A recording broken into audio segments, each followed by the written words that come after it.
Honestly, Bayer Leverkusen have the opportunity to do the most outrageous thing possible this year, and Harry Kane knows it. Bayern Munich have won the Bundesliga for 11 years in a row. They aren't having a bad season at all right now either. 44 points after 18 games played. To put that number into context, this is enough points to put Bayern above the team in second place after 18 games in each and every season over the past 11 years. Of course, Bayern themselves were far above that threshold on numerous occasions, which led to them winning it the entire time, but I'm sure you get the point I'm trying to make. This year, they're the ones not up to pace. Bayer Leverkusen just continue to push on, and quite frankly, I think a lot of people that don't usually pay attention to the Bundesliga are starting to do so because of it. What Xabi Alonso is doing is unbelievable. He also just might be the very worst thing to ever happen to Harry Kane. If this man fails to win a trophy with a team that's won the league for 11 years straight, then he truly is cursed. There's no question about it. It goes beyond Spurs. It goes beyond conceivable logic. It's just a tragedy. Yo, what is going on everyone? Really hope we're all doing well. I'm Tinashe, welcome back to the channel. Something big went down a couple weeks ago and I don't think as much has been made of it outside of Germany as it should have been. I've been in Austria for the past couple of weeks, so I've been catching all the news.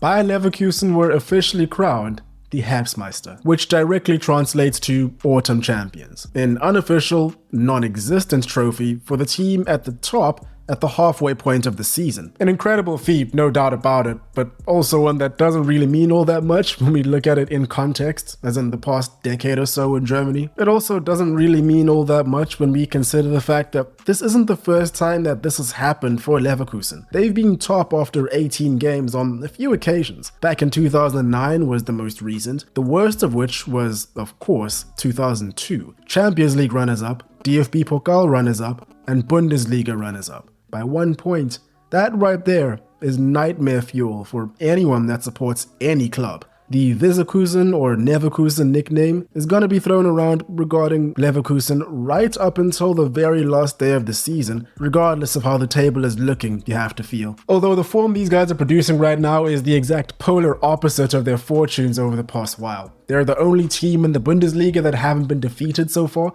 They're the only team in the top 5 leagues that hasn't been defeated so far. And it's even more than that, they just haven't lost at all in any competitions whatsoever, DFB Pokal, Europa League, or Bundesliga. It's almost like they should change their name to Neverkusen. I'd understand if you clicked off the video.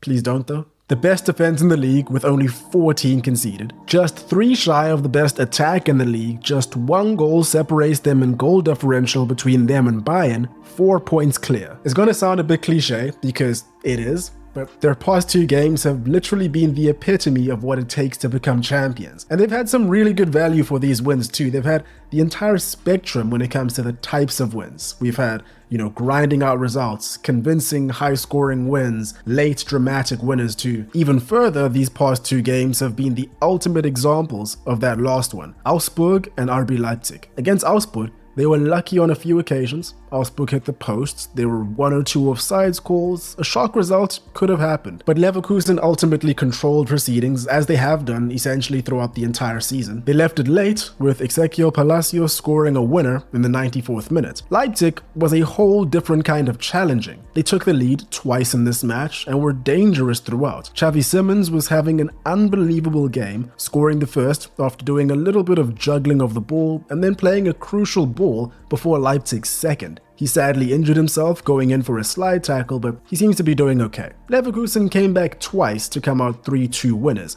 with yet another late winner rescuing them. Piero Hincapié this time. The team are firing at a good pace, with some real standouts too. Alejandro Grimaldo has to be up there with the best signings of the season so far, and he was free. Florian Wirtz is on his game. Palacios, Hoffmann, Frimpong, Ta, Xhaka, Boniface, the list goes on. Alonso has managed to get the best out of all of them. And if they manage to keep this going, Bayern Munich just might not be able to maintain pace. Before last weekend, Werder Bremen had failed to win against Bayern at the Allianz since 2008. Before last weekend, Bayern Munich hadn't failed to score at the Allianz since 2020. We didn't look like a team who wanted to win the title. For the umpteenth time this season, and really since he's taken charge over at Bayern Munich, Thomas Tuchel was questioning why his team hadn't performed the way they had in training when it really mattered, which was of course during their 1-0 loss to Werder Bremen. There was a lot of talk about how the team had trained really well during their mid-January training session in Faro, Portugal, how they'd been entering a new renewed sense of concentration going into the second half of the season. It didn't look to do the trick though. In contrast to Leverkusen, Bayern Munich have now lost 2 games this season, which again really isn't that bad. Like I said at the start of the video, this isn't dreadful at all.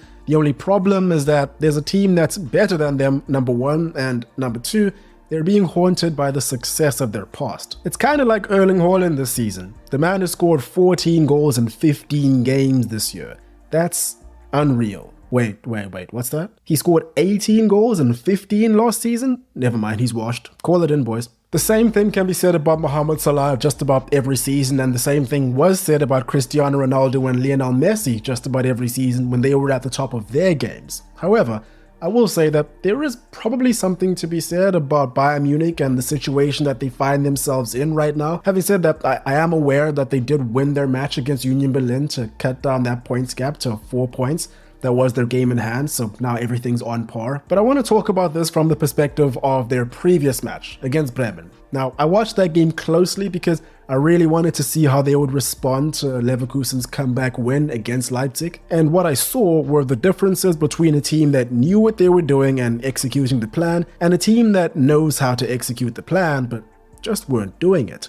And I'm using this game as an example, but this has happened a couple times to them this season. There was no cutting edge to the attack. There was no urgency in the penalty area or the final third for the opposition. If you compare that to Leverkusen, who are a team that every week are playing as if the title depends on it, which it does, and then you see the difference between first and second right now. And I'm not just saying that because my expectations were high after watching Leverkusen and Leipzig. Bayern, of course, aren't helped by the fact that players like Kim Min-jae, Dayot Upamecano, and Serge Gnabry are all out for various reasons. Although, I don't think it's anything that Eric Dyer can't fix. Thomas Tuchel is already rumored to be close to the chopping block, but is apparently only being saved thanks to fears that his firing will cause internal instability. All I'm saying is that Bayern Munich vs Bayer Leverkusen on the 10th of Feb is going to be some match. We all know that Bayern Munich are no strangers to bouncing back after facing criticism. We saw that last night. And they have the most prolific striker with them in all of Europe, whereas Leverkusen are going to be without Victor Boniface until at least, I think it's April, after he was injured during training with Nigeria. Plus, we all know what pressure can do to a team that isn't familiar with a season-long race. I wish them all the best. In other Bundesliga news, Jadon Sancho has slotted right back into the starting lineup for Borussia Dortmund. Not only that, but he's performing like he hasn't been on football hiatus since August. He's registered an assist in both of his first 2 starts after being back with Dortmund, and I gotta say, that's phenomenal. I can't really speak too much on his performances because I didn't watch his matches, but it looks like he's coming right. Fair warning to all Man United fans, if Jadon Sancho continues to perform alright over the next couple of weeks and months, we're going to be seeing a lot of revisionism around him, you know, how there was no attitude problem, how there was nothing wrong, all that sort of stuff.